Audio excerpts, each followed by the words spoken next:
Hi everyone, I wanted to hop on here and quickly show you some of the tools and methods that I use when I am working with color. So these methods have helped me understand color theory over the years, and they do take some time and energy to create. However, once they are done, you have these wonderful references that you can use. So instead of depending on our memory, which fails us plenty of times, we're going to create some references that you can use to speed up your process in the studio, to help you gain confidence in yourself so you know what colors to pick and mix for your designs. Now, I'm not gonna lie, this is 100% fueled by my OCD tendencies. I have made some of these color charts when I was just trying to find like the perfect yellow or orange for a design, and pick and choose what you want out of this. But this truly has helped me feel like I have more control over what I'm doing in the studio, and I hope this helps you as well. The first thing you want to do is to get yourself a copy of a color wheel. It does not have to be this specific one, but a simple color wheel you can find online and print out is great. And just make sure that the colors are in correct order, because some of those diagrams are not correct. And I will use this as an inspiration, sometimes as a reminder of how to mix certain colors. Personally, I like this one because it also has a grayscale and value guide inside it. You can always just find a similar one online to print out. And these are great when you can find some basic color theory charts online where it can give you some inspiration and just understanding of how these work. And on the back, this even has a little color wheel. So like I said, you don't need this specific one, but it's really helped me to just refresh my memory when I'm teaching. The next thing you want to do is keep your color charts that you get from your supplies in a safe place. I know that sounds like common sense, but these things tend to go missing. And I like to keep these on hand if I need to look at the details of the colors. I also want to know what's in the collection if I want to expand on my supplies. But I never feel like I need all of these colors, because you'll notice a lot of them are very similar. However, these swatches can be a little bit deceiving, especially with the printout of them. They may look drastically different from the actual color in the tube or in the pan. And I used to work in a copy shop. I know how different these things can look. And even though they do a really good job at trying to match these to the best of their abilities as a company, you need the application of the color to really get those details and understand, how these colors mix and dry. And that's why I make my own color charts. Anytime I'm teaching a class, whether it is with predetermined colors for my students, or if I just give them a palette like this, I have them swatch each color and make their own little chart out of it. So with this, I like to show them how drastically different these colors look in these pans versus on paper. And this doesn't need to be anything fancy. It just takes a few seconds to do so they can dip their brush in the material, they can learn what that looks like, and then we can move forward. So with this, sometimes artists will even cut down a piece of paper to fit inside their watercolor palette. I personally don't do that. After a while, I memorize where these colors are, and it just becomes second nature to me. But if you feel like that helps you, especially if you're doing plein air painting or if you're traveling, that's a great reference for yourself. After you've done some of these simple swatches to show you the true color out of your palette or tube of watercolor or gouache, I like to make a color chart, because we see how these are, but we don't know how they mix together. And this is where you just need to take the time to sit down. You don't have to do this all at once, but I want you to make a color chart for yourself. So with this one, it's the exact same pocket box sketcher set here, and you can see how many colors can come from this with just a really quick chart. So with this, what I like to do is make sure that I label what set this is, because these color charts will start to look the same. I make sure on one part I have the names written out with the true color that we just swatched going in two different directions. And then after that, you just match them up based on what those colors mix as. And this has helped me tremendously. If you'll notice, I have one side where I split this down to make a little triangle of more transparent colors. That's where you get more of these like pastel or like icy colors. On the other side, I mix them a little bit thicker, so you can have more of these darker, more vibrant or saturated colors. So I'm going to show you another example of this that's a little bit more detailed. Now these color charts will feel tedious. That's why you should probably break it down into several days or weeks, depending on how much time you have. If you're like me, maybe you like the repetition of it. You can get into some sort of like meditative state, hopefully. But one thing to remember is that you need to wash your brush really well in between each color that you mix. Otherwise, you're not going to get the true color. And that's where it feels tedious, where you're constantly having to clean your brush, dry it off, mix colors. And especially if you have larger palettes like this or tubes that you're working with, you're going to need some time to make this. However, once it's done, it's done. As long as you don't lose your color chart, this reference is with you forever.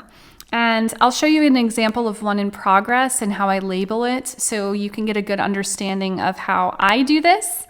However, you do not need to do it the exact same way.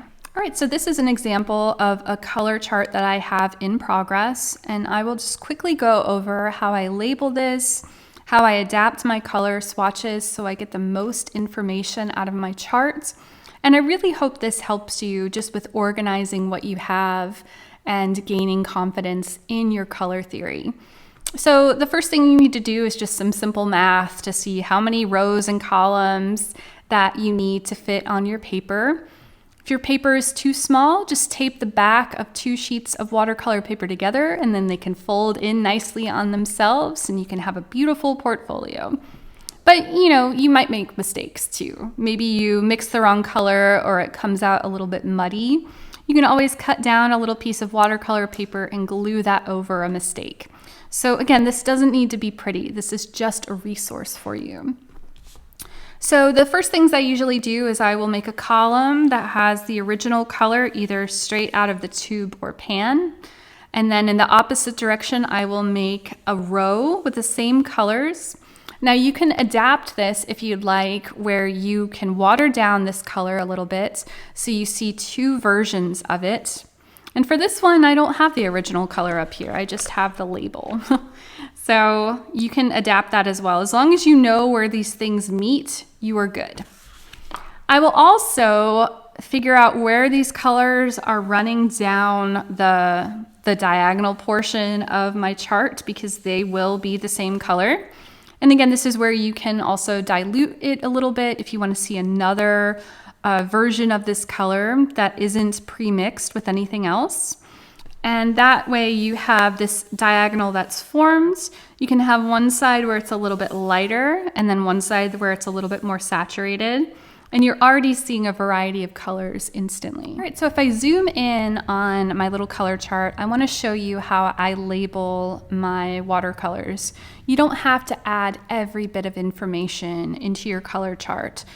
One of the most important things is that you just need to have the correct name for it because as you can see here, there are many different types of blues and greens. So you want to make sure it's as specific as possible. I also like to add the numbers and letters associated with that color. So if I need to repurchase it, I can look at that on their website or with that brand. And some of these colors eventually get discontinued or reformulated. So it's good to know what you have in your inventory and keep a good track of what you have. It's going to save you money in the long run. It's going to help you understand your materials more. And it's going to make you a better artist. Like, it's as simple as that. So some of these more boring things associated with being an artist are still very important. The other thing I want to show you is where it says permanence, where it says A or AA.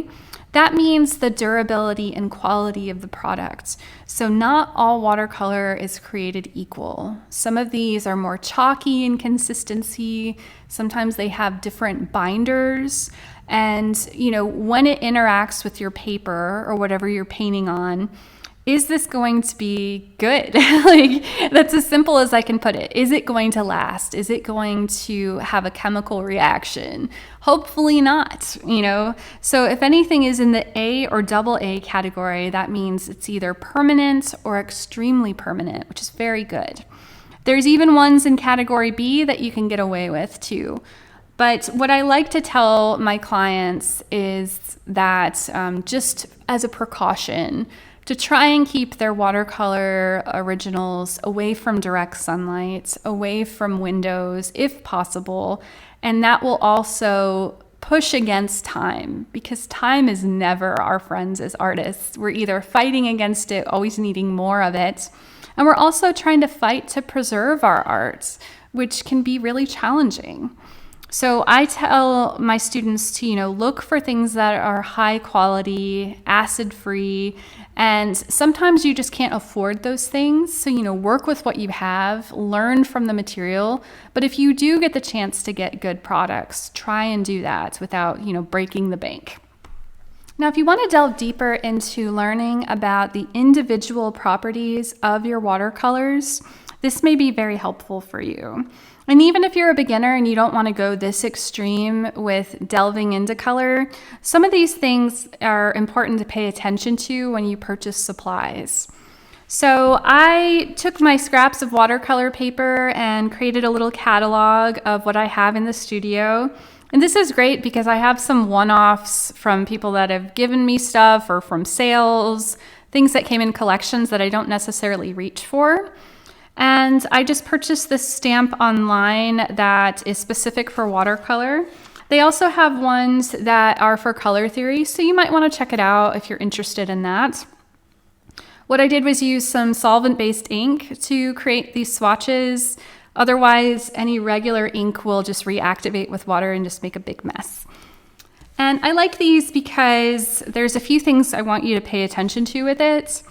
And one is you're just doing a simple swatch, right? That's the pure color that you have.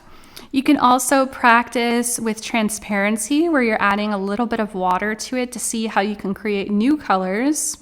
That way you don't feel like you have to try and add white to your watercolor, which will end up dulling it out and creating more of an opaque color. So I really like this practice. And you can do this on like scraps of paper, you can do it in your sketchbook, anything that you have on hand, just to practice this technique, because you will quickly learn how many colors you have in a limited palette. Another thing is just obviously categorizing it. What's the name? What's the pigment number? Whether or not it's permanent. But a few other things on here are really important. So this G right here represents granulation. And that just means that your color may separate a little bit as it dries. And for example, this one separates right here as it's drying. You can see a little bit of texture that you may not see with other colors.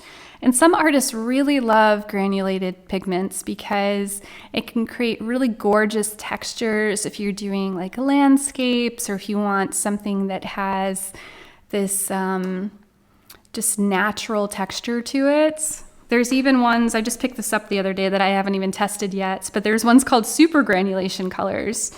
And these are designed to separate, so you can just experiment with how these spontaneous textures develop as they dry. So that's where I just mark this out. Transparency is what this one is. It's separated into two little rectangles, or I'm sorry, separated into two triangles. Sometimes they're in circles too.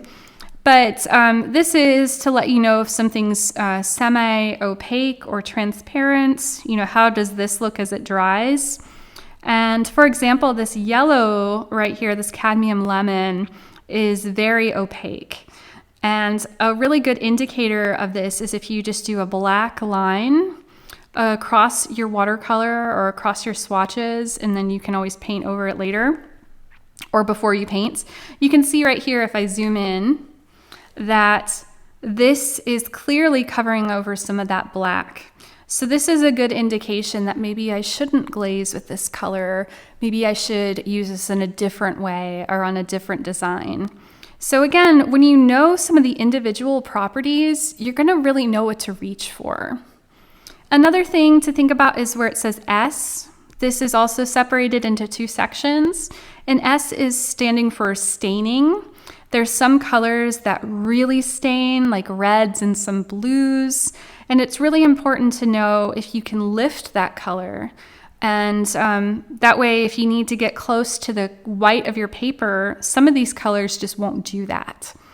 And even this color right here is a staining color.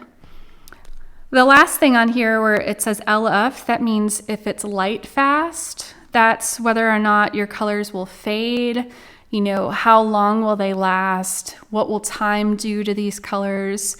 So if anything is in the 1 or 2 range, that means that it's really good. It's probably going to last longer than your paper probably will. I know some of them, it's like 100 years. And gosh, who knows what's going to happen in 100 years? Probably too much. And you can also make notes on these too. For example, this one says cannot withstand damp. So they will be affected by the dampness of the paper. And if it's in more moist conditions, which I don't want my watercolors to be in that anyway. On this one, for example, this is another staining color, but I looked up the properties of this, which you can always do on the websites from these supplies. And this one says recovers in dark, it's fluctuating, and it fades in light. So some of these notes are really good for your clients to know if they are purchasing your art. You need to be very transparent with them so they know if something's going to fluctuate like this, that their art isn't getting damaged and they can take proper care of it. And I know once art is out of our hands, we can't really be responsible for what somebody does with it. But something like this could really affect the way that a client looks at your work and, how they respond to being a long-term client. I know I have a lot of people that repurchase art from me, and I want to make sure that we have a good relationship. So stuff like this is really effective with being very forthright with your customers and to also give you a good understanding of yourself and your limitations. The last thing I want to quickly talk about that is helpful with recording your colors, whether or not you're doing swatches in your sketchbook before you paint, is how these dry when they're mixed together too. So I'm just going to zoom in on this really quick and show you how some colors will just granulate and create different textures on their own. And it's good to practice this before you just dive into a painting, because sometimes maybe you don't want that. Maybe you don't like that texture. Maybe you don't like the interaction of colors. So this is a good way of saving yourself time, taking some of that mystery out of color theory, and just giving you a chance to practice. That is what I love about these. Even though, again, it's very tedious, these show me so much information. And all of these have different interactions. Some, again, bloom and do different sorts of weird drying moments. Some of them are great, some of them are not so great. It's also a really good way to know whether or not you have decent quality watercolors. So again, I hope this helps. If you have questions, please reach out. And if you have any suggestions, things that you use in the studio, I would love to hear about it. All right, thank you so much.